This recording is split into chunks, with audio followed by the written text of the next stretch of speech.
이번 시간부터는 폐기물 들어갈게요. 그 폐기물 같은 경우에는 여러분들 공부하시는 분들은 다 알고 계실 테지만 수질이나 대기에 비해서는 상당히 출제 빈도가 낮은 편이거든요. 알고 계시죠?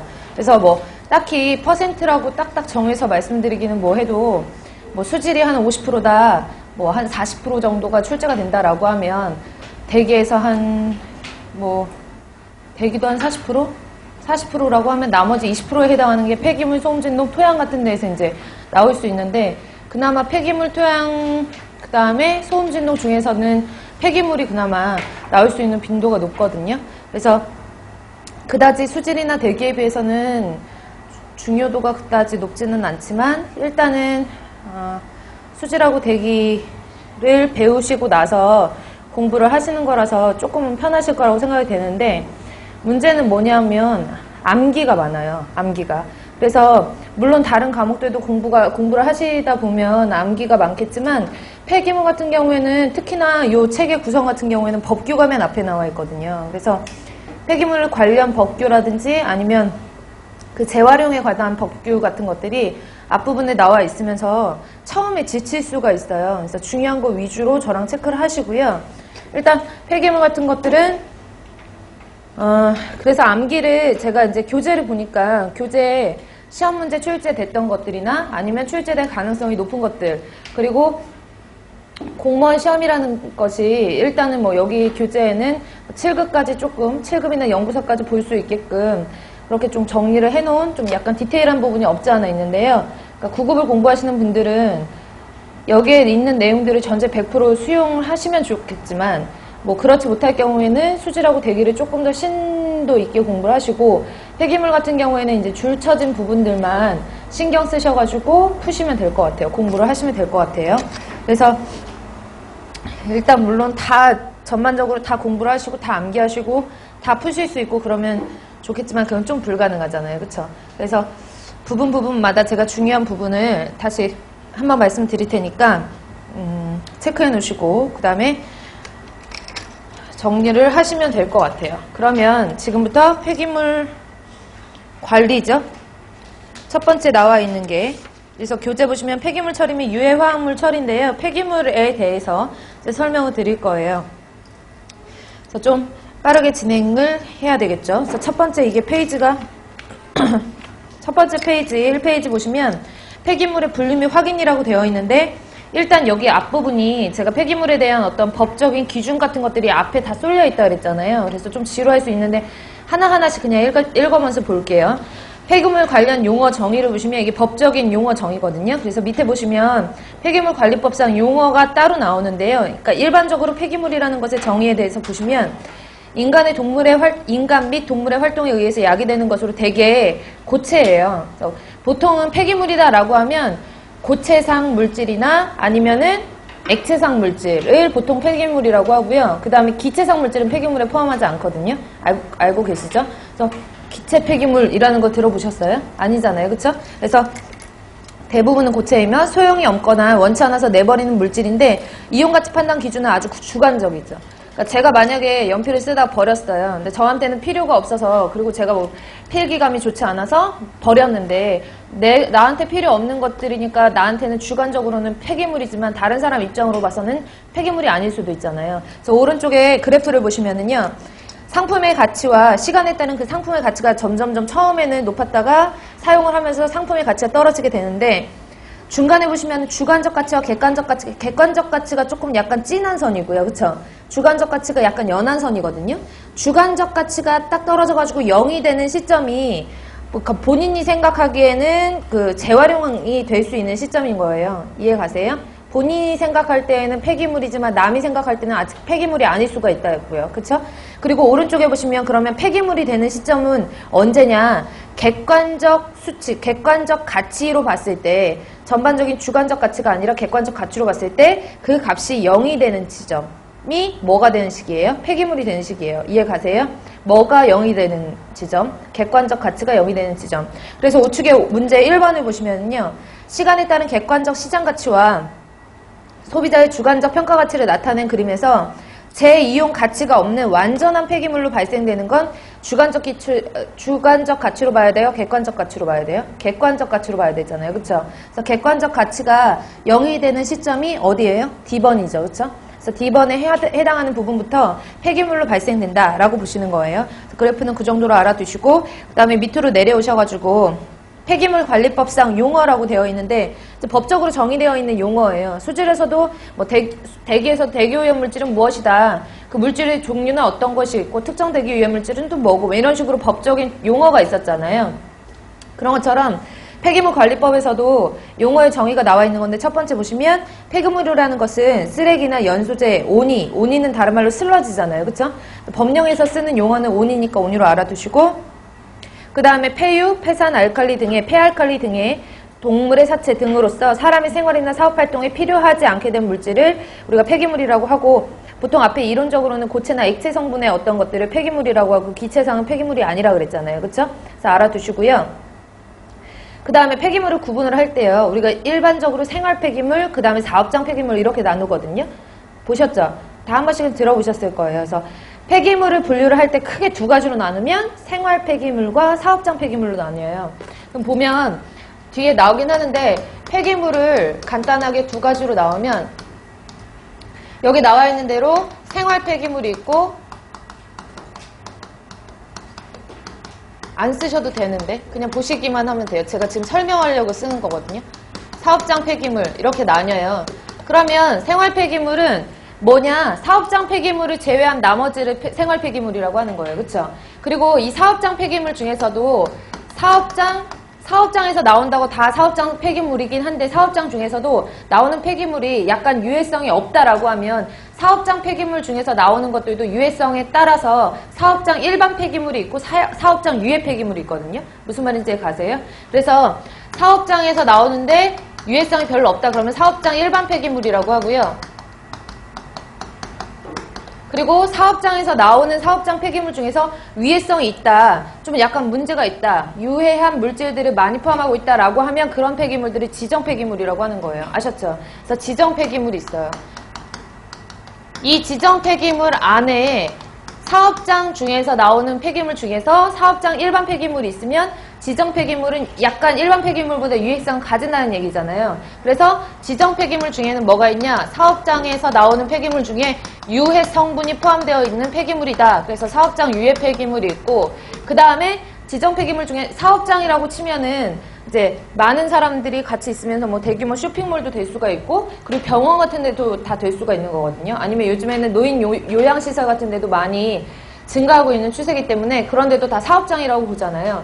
그러면 그런 곳에서 나오는 의료 폐기물, 예전에는 이제 감염성 폐기물이라는 말을 썼는데 현재는 의료 폐기물이라는 말을 쓰거든요. 그래서 의료 폐기물도 마찬가지로 위해성을 가질 수 있는, 왜냐하면 의료 폐기물 같은 경우에는 뭐 혈액 같은 것들은 감염된 그런 혈액 같은 것들은 사람한테 유해를 줄 수가 있잖아요. 그렇죠? 그렇기 때문에 의료 폐기물은 지정 폐기물 안에 들어가 있는 거고 큼직하게 보면 의료 폐기물도 어디서 나오는, 사업장에서 나오는 사업장 폐기물에 해당이 되는 거예요. 정리되시나요? 그리고 사업장 일반 폐기물, 지정 폐기물, 그리고 건물 같은 거, 건설공사에서 나오는 폐기물 같은 것들은 건설 폐기물이라고 하잖아요. 건설 폐기물. 그럼 뒤에서도 계속 나오겠지만 이게 이제 법령으로 정해질 때 우리가 조그만 공사를 할 때 나오는 폐기물을 건설 폐기물이라고 하냐, 그건 아니거든요. 그래서 건설이 공사가 딱 시작된 시점부터 예를 들어서 큰 아파트를 한 동을 지었어요. 그러면 건설 공사가 시작된 시점부터 아파트 공사가 끝난 후까지 나오는 전체 폐기물 양이 5톤 이상이 되는 경우에만 건설 폐기물이 들어가요. 무슨 말인지 가세요? 그래서 이 범위가 건설 폐기물 같은 경우에는 건설 끝날 때까지 5톤 정도의 폐기물을 배출하는 거, 사업장 일반 폐기물 같은 경우에는 보통 하루에 폐기물을 300kg 이상 배출하는 그런 사업장 같은 경우에는 이제 이런 300kg 하루에 300kg 이상의 폐기물을 배출하는 그런 폐기물 같은 경우를 우리가 사업장 폐기물로 규정을 짓는 거예요. 정리되시나요? 머릿속에 이게 뭐가 뭔지는 알고 계셔야 되거든요. 그래서 제가 개통도를 다시 한번 설명을 드리면 쓰레기 같은 경우에는 두 가지로 나눠요. 폐기물 같은 경우는 두 가지. 무슨 폐기물, 무슨 폐기물? 생활 폐기물하고 그 다음에 여러분들이 집에서 쓰고 버리는 그런 일반적인 폐기물이 생활 폐기물이잖아요. 그쵸? 그리고 가정에서 나오는 뭐 음식물 찌꺼기, 음식물 쓰레기 같은 것들도 다 생활 폐기물이거든요. 그러면 생활 폐기물 같은 경우에는 사업장 폐기물을 제외한 나머지를 생활 폐기물이라고 한다라고 보시면 되고요. 사업장 폐기물 같은 경우에는 유해성에 따라서 유해성이 없는 것들은 그냥 사업장 일반 폐기물이라고 하고, 유해성이 있다라고 하면 지정 폐기물, 건설공사에서 나온다라고 하면 건설 폐기물이라고 하고, 지정 폐기물 중에서는 병원 같은 데서 나오는 의료 폐기물하고, 그 다음에 사업장에서 나오는 그 폐기물 중에서 유해성을 가지고 있는 사업장 유해 폐기물, 이렇게 나뉜다라고 먼저 그림을 크게 그려놓으시고 그 다음에 설명을 보셔야 돼요. 그래서 첫 번째로 보시면 폐기물에 대한 설명은 조금 전에 말씀을 드렸고, 생활 폐기물 같은 경우에 이론 많이 나오거든요. 다음은 폐기물관리법에서 사용하는 용어 정의가 아닌 것은 뭐 이렇게 나와요. 그래서 생활 폐기물 같은 경우에는 사업장 폐기물 이외의 폐기물을 말하지 뭐 지정 폐기물 이외의 폐기물 이러면 틀린 거잖아요. 그렇죠? 법적인 정의가 체크해 놓으시고, 사업장 폐기물 같은 경우에는 뭐 대기환경보전법, 수질 및 수생태계 보전에 관한 법률, 그다음에 소음진로 규제법에 따라 줄 칠게요. 배출 시설을 설치 운영하는 사업장이나 그 밖에 대통령령으로 정하는 사업장에서 발생하는 폐기물이라고 되어 있잖아요. 그러면 여러 가지 그 오염물질을 배출할 수 있는 이런 시설에서 나오는 사업장에서 나오는 폐기물을 사업장 폐기물이라고 하면서, 하단에 보시면은 대통령령이 정하는 사업장이 뭐냐, 대통령령이 정하는 사업장이 아까 하루 평균 300kg 이상의 폐기물을 배출하는 시설이라든지, 아니면 건설공사 했을 때 시작 시점부터 공사 끝나는 지점까지 5톤 이상의 건설 폐기물을 배출하는 그런 사업장 같은 경우에는 사업장 폐기물에 해당이 된다라는 거예요. 아셨죠? 꼭 아셔야 되는 제가 수치들만 5톤 300kg 요것만 알려드린 거니까 요것만 기억을 해 놓으시고요. 그 다음에 4번에 보시면 지정 폐기물. 지정 폐기물은 뭐라 그랬죠? 사업장 폐기물 중에서도 유해성을 가지고 있는 것들을 지정 폐기물이라고 했었죠. 그러면 사업장 폐기물 중에 폐유나 폐산 등 주변 환경을 오염시킬 수 있거나 의료 폐기물도, 지정 폐기물 안에 의료 폐기물도 들어가니까 의료 폐기물 등 인체에 위해를 줄 수 있는 해로운 물질로서 대통령령이 정하는 폐기물.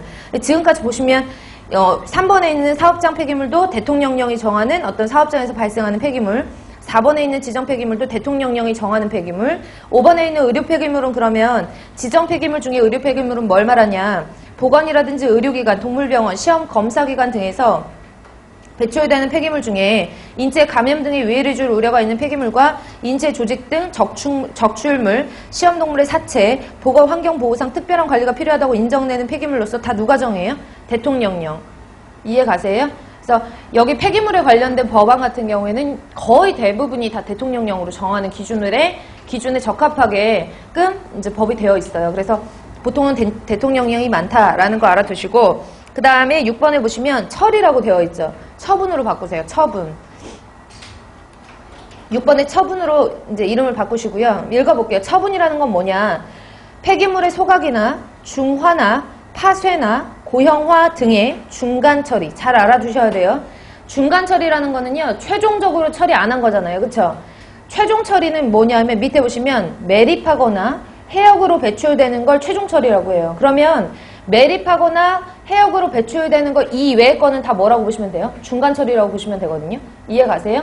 보세요. 만약에 예를 들어 소각을 최종 처리라고 생각하시면 안 되는 게, 태우더라도 내가 제거하고자 하는 폐기물을 태워서 처리한다, 이게 최종 처리다 라고 하더라도 소각하면 뭐가 남아요? 소각 잔재가 남잖아요. 그쵸? 그렇기 때문에 그런 무슨 소각이라든지 부수는 파쇄라든지 아니면 덩어리치 만드는 고형화라든지 이런 것들은 다 중간 처리에 해당한다. 중간 처리를 외우시기보다는 그러니까 앞으로 계속 자연적으로 파쇄라든지 압축이라든지 이런 것들을 보시면 중간 처리다 라고 알고 계실 테지만, 그냥 암기를 하실 때는 해양 매립하거나 해양으로 배출되거나 아니면 매립하는 것이 최종 처리, 그 외의 것은 중간 처리, 이렇게 알아두시면 돼요. 아셨죠? 그리고 우리나라 같은 경우에는 해양 투기, 해양 매립이 전면 금지됐잖아요. 그쵸? 그래서 그것도 참고적으로 알아두시고, 밑에 7번 보시면은요, 재활용이라는 거는 뭐냐? 폐기물을 재사용, 그러면 재활용하는 거는요, 최종 처리예요? 중간 처리예요? 중간 처리죠. 그쵸? 왜 그러냐면 매립하고 해양 배출만 빼놓고선 나머지 다 중간 처리라고 했잖아요. 재활용이라는 것은 폐기물을 재사용, 재생 이용하거나 재사용, 재생 이용할 수 있는 상태로 만드는 활동. 재사용은 영어로 얘기하면 리유즈예요. 리유즈. 그리고 재생 이용은 리사이클이거든요. 그래서 보통 우리가 폐기물을, 요즘에는 폐기물이라는 말을 쓸 때는 완전히 쓸모없어서 버리는 걸 폐기물이라고 하는 거지, 요즘에 쓰레기도 뭐라 그래요? 돈이다 라고 얘기하잖아요. 그쵸? 쓰레기도 돈이다. 그 얘기가 요즘에는 이제 자원이 계속 순환한다 라고 해가지고 자원 순환형 뭐 폐기물 처리를 위해서 여러 가지 관리를 그 폐기물 관리 대책 같은 것들을 체계를 잡아놨는데 이 자원순환형으로 이제 폐기물을 처리하기 위해서는 세 가지를 가장 대표적으로 3R이라고 하는데 세 가지를 우리가 지키거든요. 이 순서가 뭐냐면 일단은 첫 번째가 감량화예요. 아예 처음부터 폐기물을 나오지 않게끔 하는 거예요. 감량할 수 있는 여러분들이 그냥 실질적으로 할 수 있는 거 집에서 나오는 생활 폐기물 같은 거 감량하려면 어떻게 해요? 음식물 살 때 음식물 같은 것들 살 때 쓸 만큼만 먹을 만큼만 사면 되잖아요. 그렇죠? 이런 것들도 발생 전 대책으로 그러니까 쓰레기가 발생하기 전에 우리가 감량화를 할 수 있는 그런 방법이 되는 거고 그 다음에 감량화 한번 어쨌든 쓰레기가 발생이 됐어요. 발생이 됐던 것을 그냥 버리면 폐기물이지만 얘네를 다시 쓰는 거예요. 그게 재사용이죠. 내지는 재이용. 그래서 재이용. 제일 많이 쓰는 게 소주병이나 맥주병 같은 것들이잖아요. 그쵸? 그래서 소주병이나 맥주병에 뭐 담배꽁초 넣지 마세요라는 게 담배꽁초 같은 것들을 넣으면 아무리 세척하더라도 깨끗하게 세척이 안 되기 때문에 재이용하기가 힘들잖아요. 재이용 같은 경우에는 걔네 형태를 변하지 않게 하고 형태를 변화시키지 않은 상태에서 다시 깨끗하게 세척해서 다시 쓰는 걸 재이용이라고 하거든요. 그러면 재이용했는데도 불구하고 이제 재이용할 게 없다라고 하면 이제 뭐 하는 거예요? 재활용하는 거예요. 무슨 말인지 가세요? 재이용하고 재활용은 틀려요. 재활용이라는 것은 리사이클이에요. 그래서 예를 들어서 폐식용유 같은 거 모아서 버려진 폐식용유로 뭐 만들어요? 빨래비누 같은 거 만들잖아요. 그쵸? 그러니까 버려지는 걸 버리지 않고 다른 그런 원료를 이용을 해가지고 다른 물질로 만드는 거 이런 것들이 재활용이라고 하거든요. 이 영어까지 알아두셔야 돼요. 그러니까 감량화라는 거는 영어로 말하면 reduce라고 해요. 근데 명사로 말하면 reduction. 재이용한다라고 하면 리유즈. 그 다음에 재활용은 리사이클. 그래서 이거를 다 R로 시작한다라고 해서 3R이라고 하는 거거든요. 무슨 말인지 가시죠? 그래서 폐기물이라고 하면 감량화, 재이용, 재활용 이 순으로 돼야 돼요. 일단은 감량화를 시키고 그렇지 않아도 이제 생겼다라고 하면 재이용하려고 노력을 하고 그 다음에는 재활용을 해서 폐기물 양을 조금 더 자원을 순화시키는 그런 관리체제 시스템을 구축을 해야 된다는 얘기죠. 그래서 밑에 보시면은 7번에 재활용에 대해서 폐기물을 재사용, 재생이용하거나 그럼 재사용이라는 거는 리유즈, 재생이용한다는 거는 재생해서 사용을 하는 거니까 리사이클 개념이 되겠네요. 그렇죠? 이런 것들을 다 포함해서 이제 재활용이라는 의미상으로는 얘기하지만 일단 엄밀하게 따지면 재사용과 재활용은 틀리다는 얘기예요. 아셨죠? 그 다음에 재사용, 재이용할 수 있는 상태로 만드는 활동이나 환경부령으로 정하는 기준에 따라 폐기물로부터 에너지를 회수하는 활동은 재활용이라고 한대요. 재활용. 이해 가세요? 에너지를 회수하는 활동. 그러면 재활용이라는 것은 누가 정하는 기준에 따라 환경부령이 정하는 기준에 따라서 이제 에너지를 회수할 수 있는 그런 것을 재활용이라고 하는데 에너지를 어떻게 회수를 하냐 뒷장으로 넘어가시면 재활용 시설에서 에너지를 회수할 수 있는 기준이 정해져 있는데요.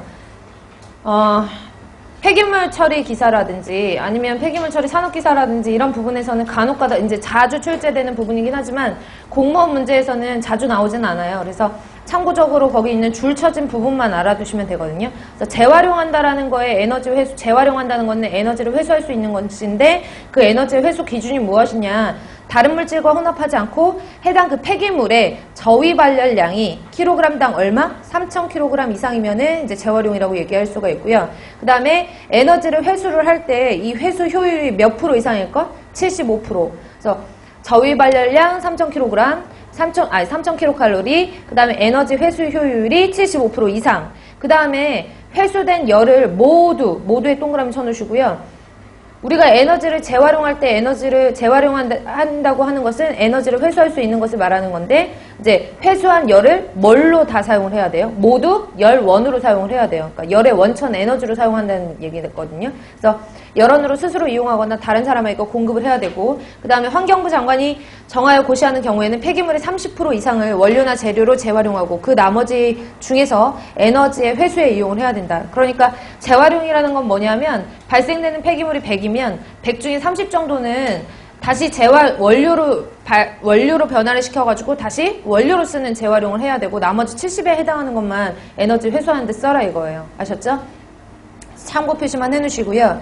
그 다음에 밑에 보시면은 재활용 시설이라고 해가지고 재활용 가능 자원 또는 재활용 제품을 제조하고 만들고 가공하고 조립하고 정비, 수집, 운반, 보관하는데 사용되는 모든 장치나 장비나 설비 이런 것들을 그냥 다 재활용 시설이라고 한대요. 재활용 시설. 이해 가시죠? 세세한 내용들은 밑에 나와 있으니까 한 번씩 읽어보세요. 수집하고 운반하고 보관하는 시설, 두 번째로 압축하고 파쇄하고 용융하는 시설, 중간 가공 시설, 그 다음에 뭐 제조 가공 보관하는데 필요한 장치라든지 장비 시설 이런 것들이 다 재활용 시설에 들어간다. 그러니까 말로 할 때 뭐 재활용 시설에 어쩌고저쩌고 한다 그러면 그 재활용 시설에는 이러이러한 것들이 법적으로 딱 정의되어 있다라는 얘기거든요. 중요한 거 아니니까 그냥 넘어가도 되고요. 그러면 여기서 보시면은 5번 같은 문제 볼까요? 5번. 오른쪽에 5번이 금방 본 재활용에서 에너지 회수하기 위한 재활용 폐기물로서 에너지 회수 기준에 속하지 않는 거. 회수 기준에 대해서 시험 문제가 나온 거예요. 이 문제 5번 체크하시고요. 기출문제거든요. 그럼 보시면 다른 물질과 혼합하지 아니하고 당의 폐기물의 무슨 발열량이? 저위 발열량이 몇 킬로칼로리? 3000kcal 이상이어야 되고 두 번째 에너지 회수 효율이 몇 프로 이상이어야 된다 그랬죠? 75% 이상이어야 하고 맞아요? 세 번째로 보시면 회수율의 50% 이상을 열원으로 이용해야 된다라고 나왔는데 회수된 열은 뭘로? 모두 열원으로 이용해야 된다라고 했거든요. 기억하세요? 그래서 제가 모두의 동그라미 손으시라고 그랬잖아요. 회수된 열은 모두 열원으로 이용을 해야 되기 때문에 틀린 거는 3번이에요. 그리고 네 번째로 보시면 환경부 장관이 고시하는 경우에는 폐기물의 30% 이상은 원료 또는 재료로 재활용하고 나머지를 에너지 회수에 이용한다. 맞죠? 그래서 이런 식으로 문제가 나온 적이 딱 한 번 있어요. 그래서 공무원 기출문제에서도 이 용어의 정의에서 한번 출제가 에너지 회수 기준에서 나왔으니까 체크해 놓으시고요. 그러면 왼쪽에 다시 8번에 폐기물 처리 시설로 가면 폐기물의 중간 처리 시설과 최종 처리 시설로서 이렇게 나왔잖아요. 하나 추가하셔가지고 중간 처리 시설, 그 다음에 최종 처리 시설, 그리고 조금 더 엄밀하게 말하면 재활용 시설까지. 그래서 법적으로 정의하는 폐기물 처리 시설이라는 것은 폐기물의 중간 처리 시설과 최종 처리 시설, 재활용 시설로서 대통령령으로 정하는 시설을 우리가 폐기물 처리 시설이라고 해요. 아셨죠? 법령이요. 계속 변경이 되잖아요. 폐기물 같은 경우도 마찬가지로 법규 같은 것들이 계속 변경이 되고 있는데 이 부분도 변경된 부분이니까 그렇게 알아주시고 기업번의 중간 처리 시설하고 니은번의 최종 처리 시설 이렇게 크게 두 가지로 나뉜다라고 봤을 때 원래는 여기 이제 재활용 시설도 있는데 재활용 시설은 위에서 봤잖아요. 그쵸? 그러니까 폐기물 시설을 중간 처리 시설, 최종 처리 시설로 나뉜다라고 했을 때 중간 처리 시설에는 크게 소각 시설, 기계적 처리 시설, 화학적 처리 시설, 생물학적 처리 시설 이렇게 네 가지로 구분을 할 수가 있어요. 시험 문제 잘 나오거든요. 그래서 만약에 소각 시설 같은 경우에는 뭐 중간 처리 시설에 해당하지 않는 것은 그러면 1번 소각 시설, 2번 기계적 처리 시설, 3번 화학적 처리 시설, 4번 매립 뭐 이런 식으로 나오면 당연히 매립이잖아요. 그쵸? 무슨 말인지 가시죠? 근데 소각시설, 기계적 처리시설, 화학적 처리시설, 생물학적 처리시설에 어떠한 시설이 필요한지를 보셔야 돼요. 그래서 소각시설 같은 경우에는 줄 쳐놓으시고 일반 소각하는 일반 소각시설, 고온 열분해 시설이 아니라 고온 소각시설로 바꾸셔야 돼요. 이름을. 고온 소각시설, 그 다음에 열분해 시설. 그래서 소각을 할 때는요, 일반 소각하는 경우가 있고, 고온 소각하는 경우가 있고, 열분해 시설이 있어요. 근데 고온 소각하고 일반 소각의 차이는요, 온도 차이거든요. 온도 차. 그러니까 일반 소각은 보통 몇 도씨에서 소각을 하냐면 800도씨에서 소각한다고 보시면 돼요. 한 800에서 850도. 그 다음에 고온 소각 같은 경우에는 몇 도씨에서 처리를 하냐면 한 1100도 정도라고 생각을 하시면 되거든요. 한 800도, 고온 소각은 1100도. 그러면 우리가 이제 뒤에서 보시면 유기용제 같은 것들 나오거든요. 탄화수소류들. 탄화수소류 중에서 염소나 아니면 불소나 브롬이나 이런 게 포함된 것을 무슨 족이라 그래요? 할로겐족이라고 그러잖아요. 그래서 할로겐족 탄화수소류 같은 경우에는 잘 안 타거든요. 그런 경우에는 일반 소각해봤자 잘 안 타니까 무슨 소각하는 거예요? 고온 소각해갖고 중간 처리해야 돼요. 이해 가시죠? 그래서 일반 소각, 고온 소각했을 때 일반 소각은 온도가 조금 낮은 거. 그러니까 잘 타는 게 많으면 일반 소각해도 되고요. 그 중에서 잘 타는 게 있는데도 불구하고 좀 잘 안 타는 게 섞여있다라고 하면 고온 소각을 하시면 돼요. 아셨죠? 그리고 열분해라는 말은 열분해도 마찬가지로 온도는요. 일반 소각하고 온도는 비슷해요. 한 800에서 850도 아니면 좀 높게는 900도까지. 대략 800도라고 보셔도 되거든요. 근데 열분해 같은 경우에는 뭐냐면 차이가요. 일반 소각이나 고온 소각이나 일단 온도 차이만 있는 것이지 타려면 뭐가 있어야 돼요? 연료가 있어야 되고 그 다음에 거기에 충분한 체류 시간도 있어야 되고 또 뭐도 있어야 되냐면 산소도 있어야 돼요. 왜냐면 소각이라는 것 자체가 뭐 하는 거니까 산화를 시키는 공정이니까. 근데 열분의 과정은요. 온도를 일반 소각과 동일하게 했을 때 그러니까 온도가 일반 소각이랑 동일한 한 850도에서 처리를 한다라고 했을 때 산소가 없는 상태에서 하는 거예요. 산소가 없는 상태에서 소각하는 거. 그래서 열분해라는 것은 뭐 극대화 아주 되게 극적으로 말하면은 뭐 무산소 상태에서 소각을 한다 뭐 이렇게 얘기를 하는데 저산소 내지는 무산소 상태에서 소각을 하는 걸 열분해라고 하죠.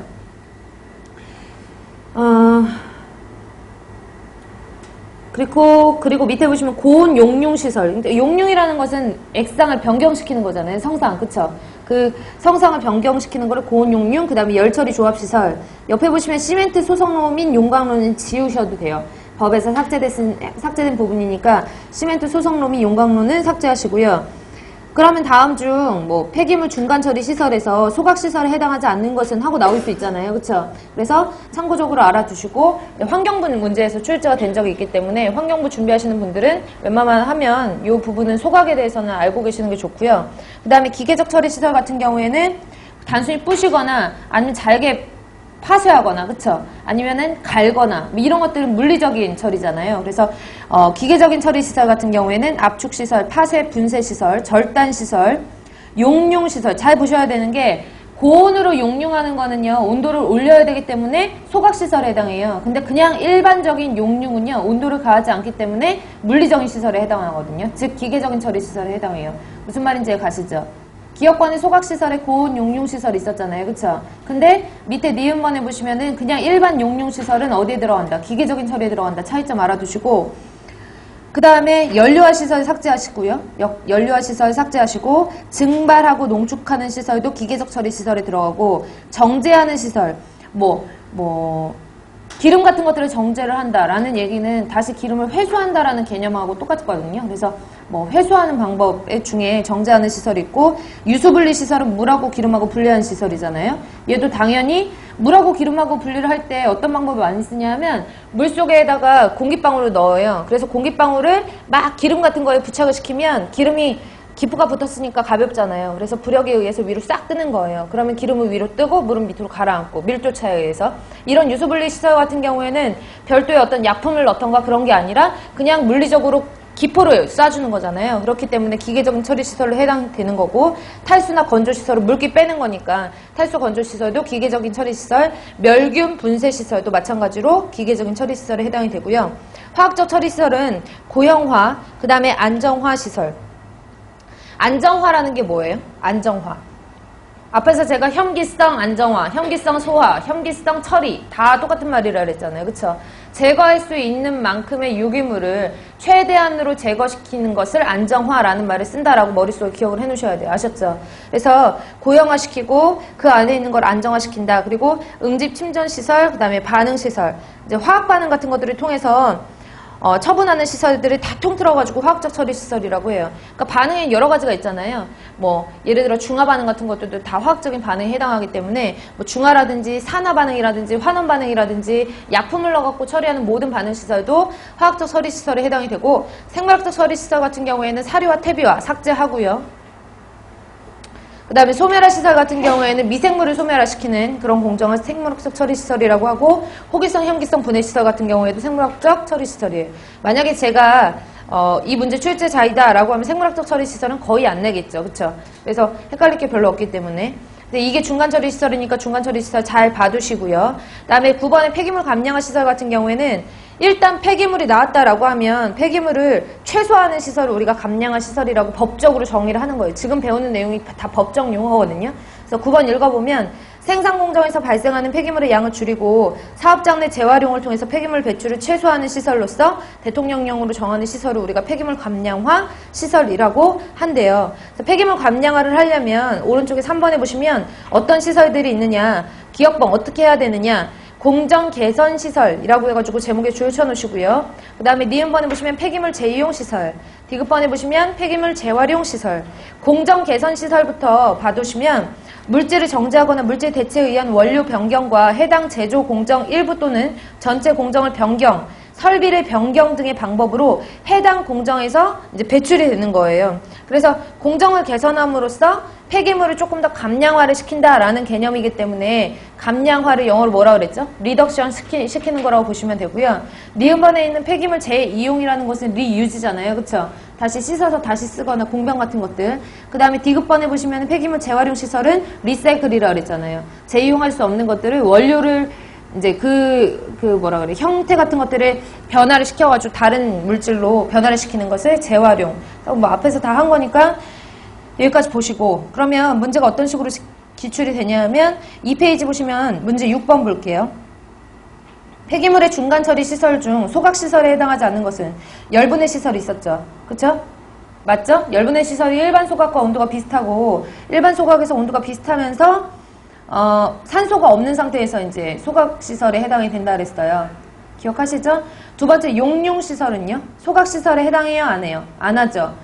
그냥 용융시설은요, 기계적인 처리시설이라고 그랬어요. 고온 용융만 소각시설이거든요. 이해 가시죠? 그래서 틀린 거는 2번. 6번이 환경부 기출문제예요. 체크하시고요. 그 다음에 밑에 보시면은요, 박스에 폐기물 처리 업종이라고 그래가지고 별표 되어 있는데요. 앞으로 이런 용어들이 계속 나오니까 봐둘게요. 폐기물을 수집, 운반하는 업종에 있는 것을 폐기물 수집, 운반업이라고 해요. 폐기물을 모아가지고 차로 왔다 갔다 운반해주는 그런 그 업종을 말하는 거고, 중간 처리업은 소각하고 파쇄하고 중화, 고형화하는 그런 시설들을 이제 대체해주는 그런 시설, 그런 그 처리 업종 같은 것들을 중간 처리업, 최종 처리업은 매립하거나 아니면 해역 배출, 매립하는 것만 최종 처리에 해당이 되고요. 해역 배출은 제외예요. 해역 배출은 이제 다른 것들에 해당하는 최종 처리업에는 최종 처리에는 매립과 해역 배출이 있지만 최종 처리 업종이다 그러면 매립만 거기에 해당이 되는 거예요. 해역 배출은 제외한다. 그 다음에 종합 처리업은요, 중간 처리업하고 최종 처리업하고 같이 하는 거예요. 그러니까 사업 규모가 상당히 큰 거겠죠. 내가 만약에 폐기물 처리업을 하려고 하는데 중간 처리도 하고 싶고 최종 처리도 하고 싶다 그러면 규모가 상당히 큰 업종이 되는 거잖아요. 이렇게만 알아두시면 되고요. 그 다음에 3페이지로 넘어가시면은요, 3번에 폐기물 관리법이 적용되지 않은 폐기물이라고 했는데 1번의 방사성 오염물질은 이제 원자력법이라고 나와 있는데, 원자력법은 원자력 안전법. 그러니까 원자력 발전소에서 나오는 쓰레기 같은 것들은 아무리 우리가 봤을 때는 일반적으로 폐기물이라고 보더라도 실질적으로는 방사능 물질에 오염될 가능성이 있기 때문에 일반 폐기물 관리법으로 적용이 안 되고 원자력 안전법이라는 걸로 관리를 해야 된다는 얘기예요. 원자력 안전법. 아셨죠?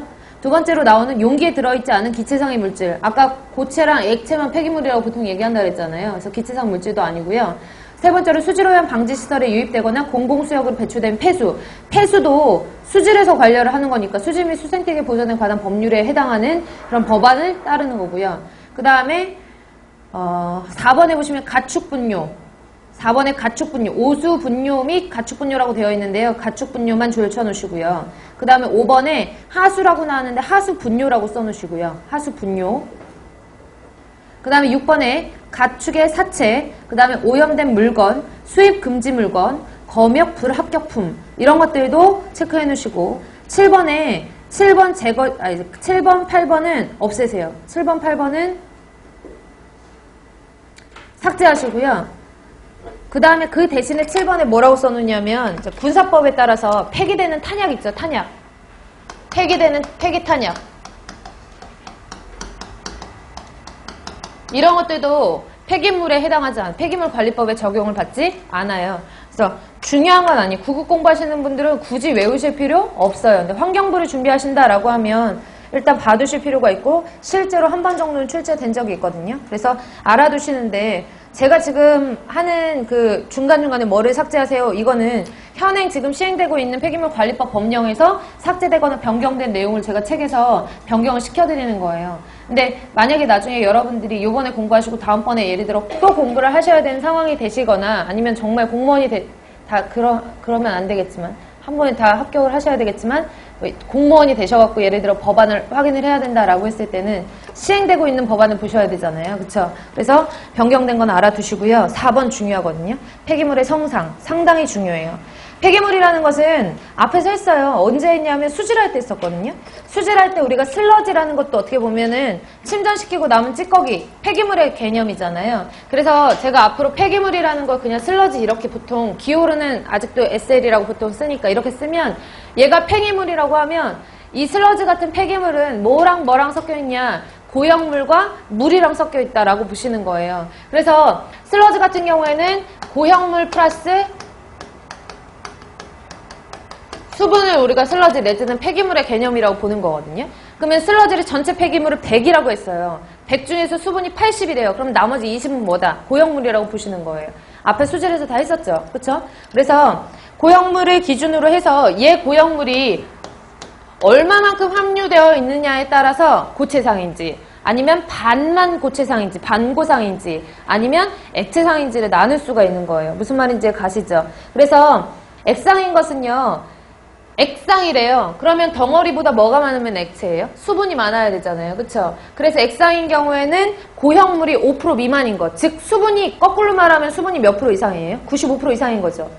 정리되세요? 그리고 반고상은 모르셔도 되고 반고상은 왜냐면 액상이랑 고상만 외우시면 그 중간이 반고상이잖아요. 그래서 액상은요, 고형물 함량이 5% 미만. 그 다음에 고상 폐기물 같은 경우에는 고체여야 되니까 고형물이 많아야 된단 말이에요. 그러니까 얼만큼 많냐? 15% 이상이면 고상이라고 보는 거예요. 그러면 15% 이상이다. 말을 바꾸면 수분 함량이 몇 프로 미만인 거예요. 85% 넘지 말아야 되는 거예요. 그쵸? 85% 미만인 것을 우리가 고상이라고 보는 거죠. 그럼 그 중간에 들어간 게 반고상이라고 보는 거거든요. 잘 나와요. 중요 표시해 놓으시고 폐기물 성상 알아두실게요. 그러면 오른쪽에 보시면은요,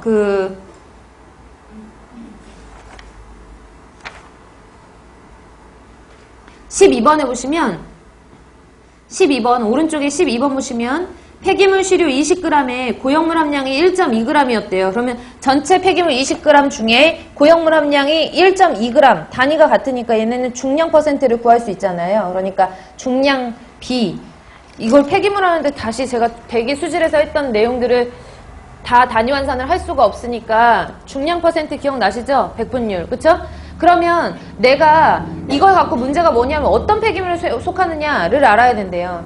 다시 말해서 얘가 고상이냐 아니면 액상이냐 아니면 반고상이냐 이게 중요한데 고상은 폐기물이 고형물이 몇 프로 이상 15% 이상 그 다음에 액상인 경우에는 5% 미만으로 고형물이 있는 경우에는 수분이 많은 거니까 그 다음에 중간에 있는 게 반고상이잖아요. 그쵸? 이랬다고 했을 때 지금 전체 폐기물은 20g인데 그 중에서 고형물이 1.2g이에요.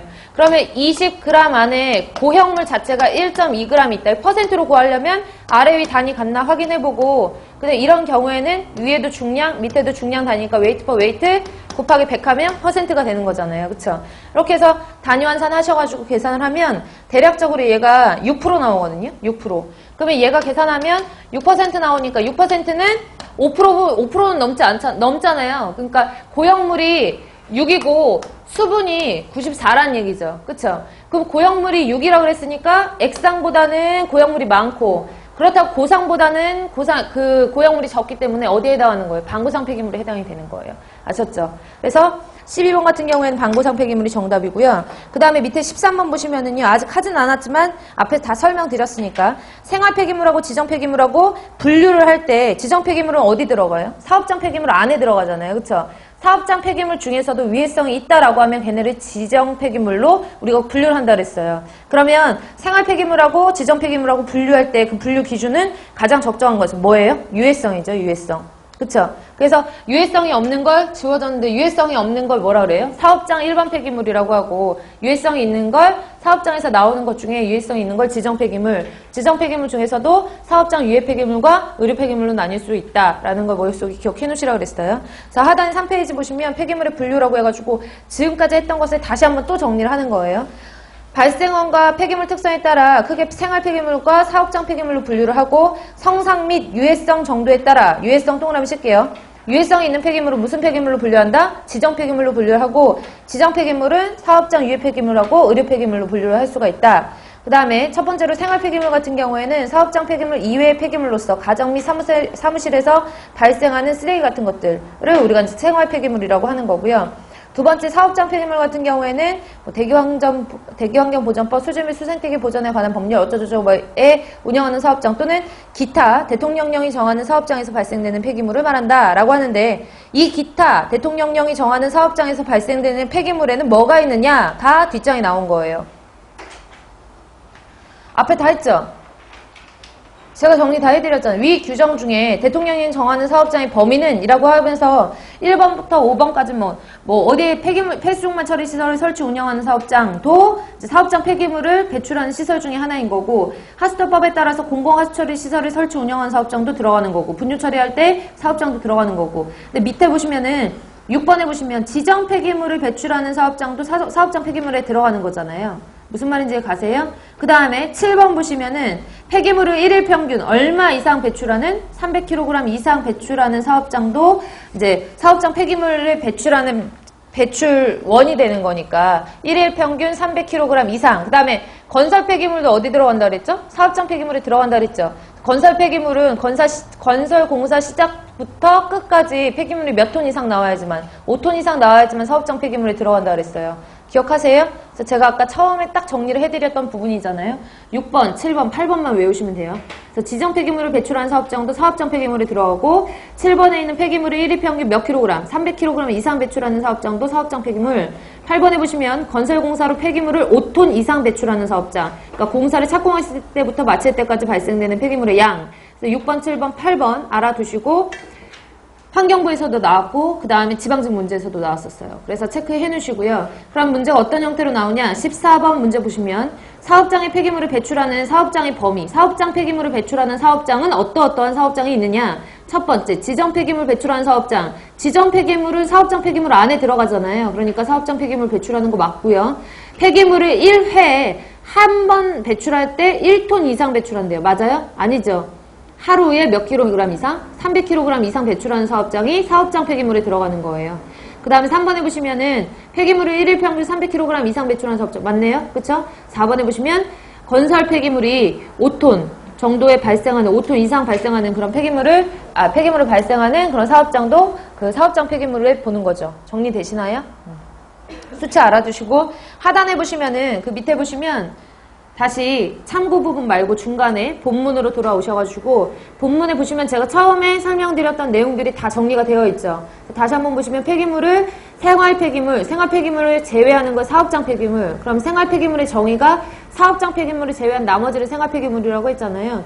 요즘에는 생활 폐기물이 점점 사업장 폐기물에 비해서 감소하는 추세예요. 그 이유가 쓰레기도 돈 주고 버려야 되죠. 그쵸? 그리고 그런 데다가 지역별로 아직 안 하는 지방 같은 데 잘 모르겠는데 아직 시행하지 않고 있는 그런 도시도 있겠지만 일단은 경기도랑 서울은 음식물 쓰레기도 돈 주고 버려야 되거든요. 그쵸? 음식물 쓰레기 봉투가 있어서. 그래서 생활 폐기물은 점차적으로 지금은 감소하고 있는 추세고요. 그에 비해서 사업장 폐기물 같은 경우에는 감소는 아니더라도 그에 비해서는 이제 많은 추세라고 보시면 돼요.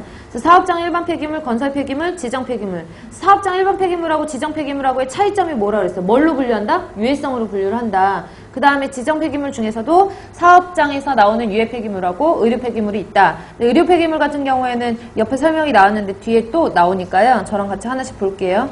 지정 폐기물에 대한 설명이 나와 있는데 지정 폐기물 같은 경우에는 줄 칠게요. 사업장 폐기물 중에서 폐유, 폐산 등 주변 환경을 오염시킬 수 있는 물질로 대통령령이 정하는 물질을 우리가 지정 폐기물이라고 해요. 사업장 폐기물이라고 해가지고 무조건 지정이 아니라 그것 중에서 폐유나 폐산이나 폐알칼리라든지 아니면 유해물질을 많이 함유하고 있는 폐기물이라든지 폐유기용제라든지 폐페인트라든지 페라카 이런 것들을 다 지정 폐기물이라고 보는 거거든요. 일반 사업장에서 나오는 폐기물이라고 하기에는 유해성이 조금 있는 것들 무슨 말인지 가시죠? 이런 것들을 누가 정하는 바에 따라서 대통령령이 정하는 그 물질을 우리가 지정 폐기물이라고 하고 이번에 보시면 의료 폐기물 등의 인체에 위해를 줄 수 있는 해로운 물질로 대통령령이 정하는 물질 즉 의료 폐기물도 어디에 들어간다? 지정 폐기물에 들어간다. 그 설명이에요. 이해 가시죠? 오른쪽에 보시면 5페이지에 정말 보기도 싫은 표가 하나가 나왔잖아요. 근데 딱 외우기 싫게 생기지 않으셨어요? 인데도 불구하고 암기를 하셔야 되는 부분이에요. 상당히 잘 나오고요. 그리고 환경부, 뭐 충남, 그 다음에 뭐 인천, 경기, 뭐 빠지지 않고 한 문제 이상 출제됐던 부분이기 때문에 암기를 하셔야 되거든요. 일단 제가 요거를 지정폐기물의 종류를 하나하나씩 설명드리기 전에 지정폐기물은 머릿속에 기억을 해 놓으셔야 돼요. 지정폐기물 두 개가 있다. 산업폐기물 중에서 위해성을 가지고 있는 사업장 유해폐기물하고 의료시설에서 나오는 의료폐기물 이렇게 두 가지가 있다라고 했잖아요. 어떻게 보면 여기 나와 있는 그 지정폐기물의 종류에서 10번의 의료폐기물이 나와 있긴 하는데 일단 그 외의 것들은 사업장 유해폐기물이라고 보시면 되는 거예요. 그렇죠? 그럼 어떤 항목들이 있냐? 01번 보시면 특정시설 발생 폐기물, 02번 보시면 부식성 폐기물, 3번 보시면 유해물질 함유 폐기물, 4번 보시면 폐유기용제, 그 다음에 5번 같은 경우에는 페인트나 라카, 6번 같은 경우에 폐유, 지정폐기물에 들어간다는 얘기예요. 7번은 폐성면, 8번은 PCB 함유 폐기물. PCB는 염속의 그런 그 화합물이기 때문에 분류가 잘 안 되잖아요. 얘네도 이제 유해성을 가지고 있죠. 그래서 PCB도 마찬가지로 그 지정 폐기물에 해당이 되는 거고, 9번도 폐유독물, 10번의 의료 폐기물은 당연히 지정 폐기물이고, 11번에 기타라고 되어 있는데요. 제가 웬만하면은 구분할 때 번호 안 말하잖아요. 그쵸? 근데 기사 문제도 그렇고요. 공무원 문제에도 환경부 기출 같은 경우에는 이 번호 물어보는 거 나오거든요.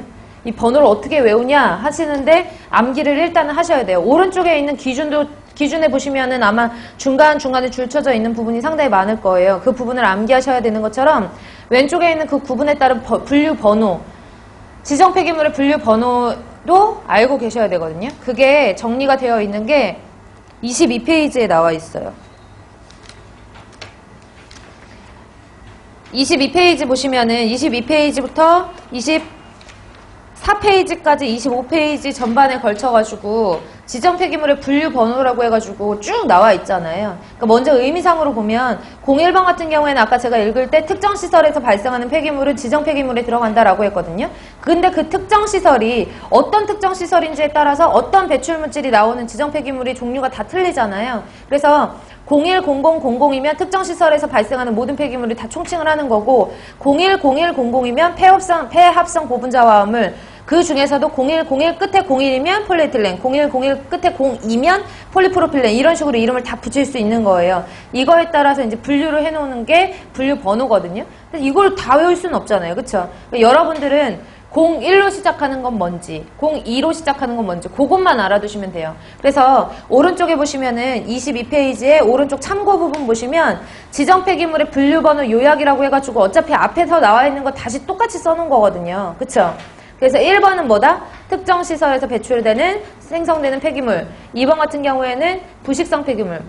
외우실 때 1특, 2부, 3류, 이런 식으로 암기하셔도 되는데 4번부터는 그렇게 못 외우세요. 왜냐면 다 앞에가 패자잖아요. 그러니까 여러분들 나름대로 암기하실 수 있는 방법들을 생각을 해놓으셔가지고 4번 같은 경우에는 폐유기용제, 그러니까 폐유기 이런 식으로 외우시고, 5번 같은 경우에는 페인트 하면 라카는 그냥 따라서 짝꿍이니까 페페인트 이렇게 알아두시고, 6번은 폐유, 7번은 성면, 8번은 PCB 함유 폐기물, 9번은 폐유독물, 10번은 의료 폐기물, 11번은 기타. 그러니까 10번이 맨 마지막 기타는 빼고요. 그쵸? 기타 시험 문제 나오는 거는 거의 없으니까 10번이 의료다. 그러면 1번부터 9번까지는 다 지정 폐기물 중에서 사업장 유해 폐기물이라고 보시면 되고요. 그럼 72번부터 어차피 지금 다 못 외웠으니까 대충 빨리 보면 지정 폐기물의 분류 번호 중 020000이 나타나는 것은 이런 식으로 문제가 나와요.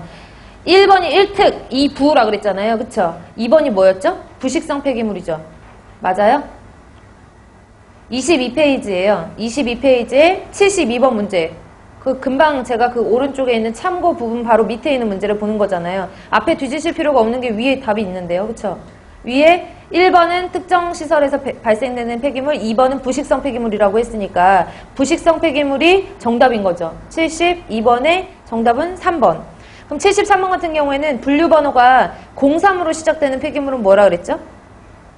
유해물질 함유 폐기물. 그쵸? 유해물질 함유 폐기물. 74번도 마찬가지. 04로 시작하는 건 뭐냐? 사유기 뭐 이렇게 외우세요. 사유기 용제 뭐 이렇게 외우시는가? 사용제 이렇게 외우시는가? 그래서 4로 시작하는 건 폐유기 용제고 그 다음에 75번처럼 지정 폐기물의 분류번호가 잘못된 것은 01은 1특이니까 특정 시설에서 발생되는 폐기물 2번이 2부 부식성 폐기물이었잖아요. 그쵸? 3번이 뭐였냐면 3번에 5번으로 시작하는 게 폐페인트랑 락하거든요. 5번으로 시작하는 게. 근데 여러분들 지금 10번 같은 경우에는 의료 폐기물이 맞으니까 정답은 3번이에요.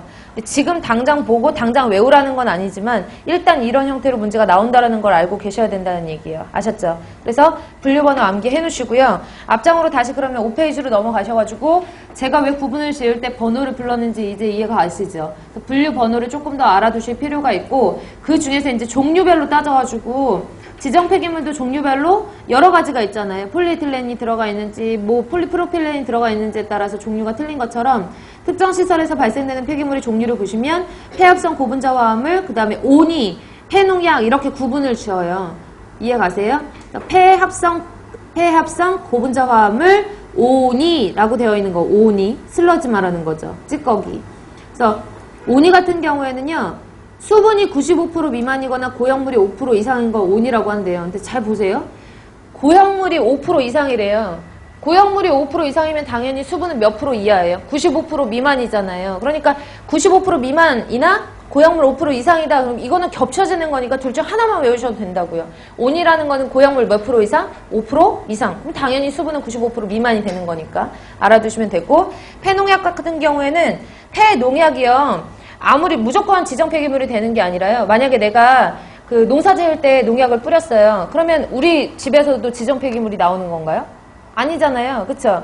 폐농약 같은 경우에는 폐농약을 폐농약이 아니지. 농약을 만드는 공장이나 농약을 판매하는 판매업소에서 발생한 것만 지정 폐기물에 들어가는 거고 따라서 가정에서 나오는 농약병 같은 것들을 그냥 우리가 막 버리면 돼요? 안 돼요? 안 되죠. 그리고 실험실에서 사용하는 그런 실험병 같은 경우에도 그 안에 내부에 유해성 물질이 많이 들어가 있기 때문에 그냥 버리면 안 되거든요. 지정 폐기물이니까. 그래서 농약병 다 어른들이 농사 짓고 농약병 다 쓰면 어떻게 해요? 농약 그 판매하는데 사갖고 온 데다 다시 갖다 줘야 되거든요. 지정 폐기물이니까. 판매업소에서 이제 그 뭐라 그래야 되지? 그 판매업소 담당이라고 보시면 돼요. 지정 폐기물 같은 경우에는. 폐농약을 그러니까 폐농약 같은 경우에는 농약을 제조 판매업소에서 발생한 거를 우리가 이제 지정 폐기물이라고 본 거고 부식성 폐기물 상당히 중요하지. 2부 이렇게 외웠잖아요. 2부. 그쵸?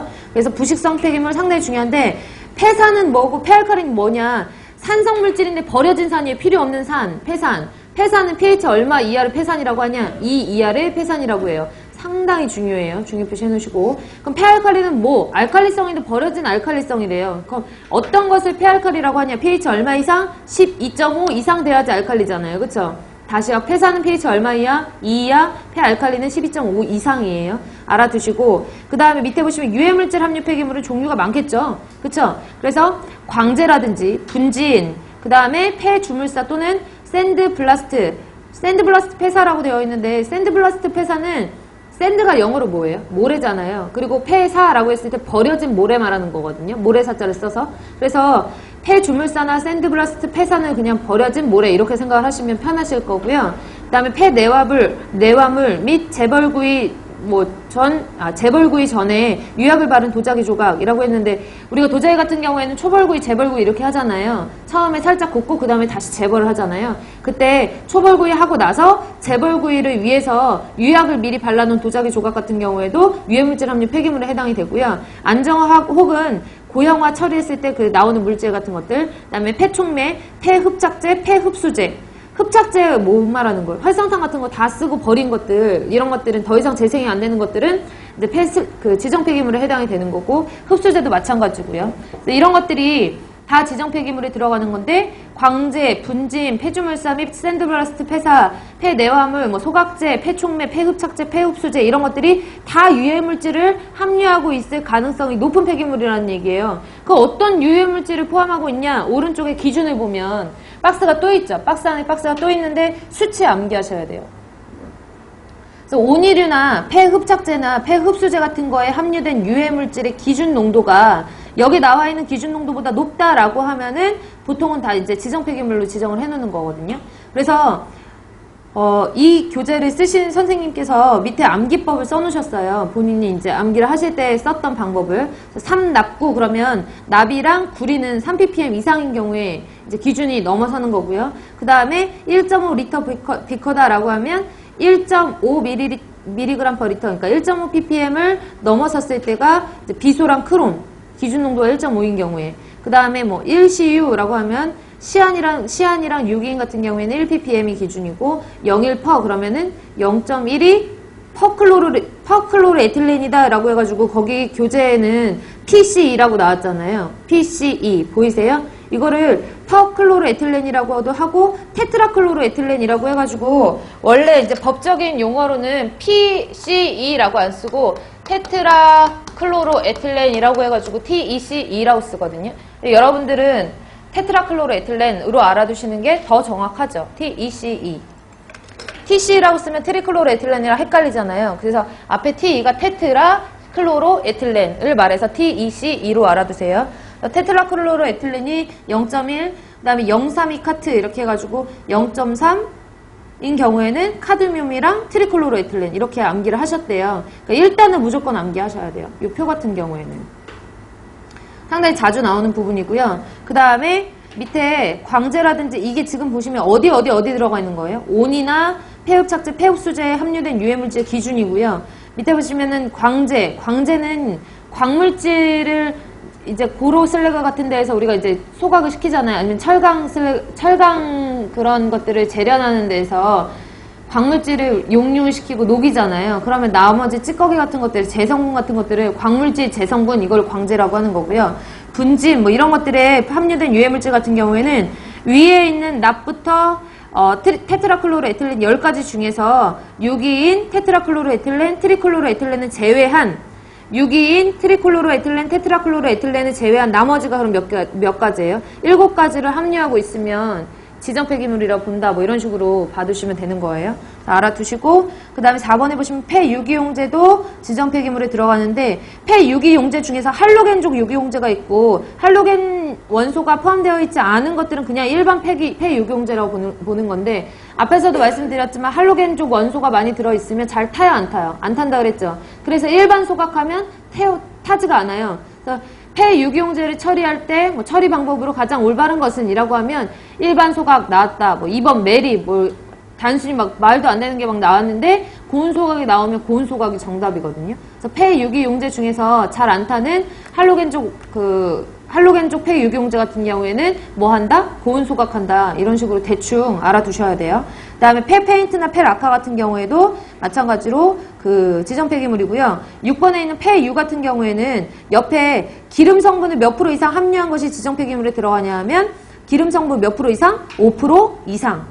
단 PCB 함유 폐기물하고 폐식용유, 폐흡착제, 폐흡수제는 제외를 하래요. 그러니까 PCB를 함유한 폐기물 같은 경우에는 폐유라는 지정 폐기물은 안 들어가요. 왜냐하면 8번에 보시면 PCB 함유 폐기물을 따로 빼놨잖아요. 그렇기 때문에 빼고요. 폐식용유나 폐흡착제, 폐흡수제도 마찬가지로 위에 3번의 유해물질 함유 폐기물에 그쪽에 다 포함을 시켜놨기 때문에 여기 폐유해는 뭐 안 들어간다고요? 식용유 안 들어가고 흡착제 안 들어가고 흡수제 안 들어가고 PCB 안 들어간다고요. 아셨죠? 그거 이외에 기름 성분이 몇 프로 이상인 것? 5% 이상인 것만 폐유에 해당이 되고요. 그 다음에 폐성면 같은 경우에는 건조고형물 함량 기준으로 해서 성면이 1% 이상 함유된 제품, 설비 등의 해체 제거 시 발생되는 것 이런 것들을 다 폐성면 지정폐기물이라고 해요. 그래서 지정폐기물의 종류들 중에서 그 맨 끝에 보시면은요. 성면 같은 거 요즘에 그 건설사에서 예전에 만든 뭐 지하철이라든지 이런데 단열재를 많이 썼었잖아요. 그래서 단열재를 사용하는 것들이 성면이 인체에 상당히 해롭다는 걸 알고 그거를 성면 철거하는 작업들을 막 하죠. 그러면 그 누가 해요? 사람이 하잖아요. 사람이 할 때 방진 마스크라든지 아니면은 헬멧이라든지 의복 같은 것들을 갖춰 입고 할 거 아니에요. 묻지 않도록. 사람의 인체 유해성을 못 주도록. 그럼 그런 마스크나 아니면 바닥에 흩날리지 못하도록 바닥에 시트 같은 걸 깐단 말이에요. 그런 것들도 다 여기 폐성면에 들어가는 거예요. 이해 가시죠? 그런 거 다 지정 폐기물이거든요. 따로 처리해야 되고 그 다음에 PCB 함유 폐기물 같은 경우에는 옆에 굵은 글씨 암기하셔야 되죠. PCB 액체 상태의 것은 2ppm 이상 함유한 거, 액체 상태가 아닌 것은 0.003ppm 이상 함유한 것을 이제 지정 폐기물로 지정을 하고요. 폐유독물은 읽어보시고 10번의 의료 폐기물 같은 경우에는 밑에 줄 쳐진 부분만 줄 칠게요. 의료 폐기물은 세 가지로 구분을 할 수가 있는데 일단 격리 폐기물, 위해 폐기물, 일반 의료 폐기물로 세 가지로 구분을 한다. 여기까지만 알아두시고 다시 잠시 쉬었다가 오른쪽에 의료 폐기물의 종류 할게요.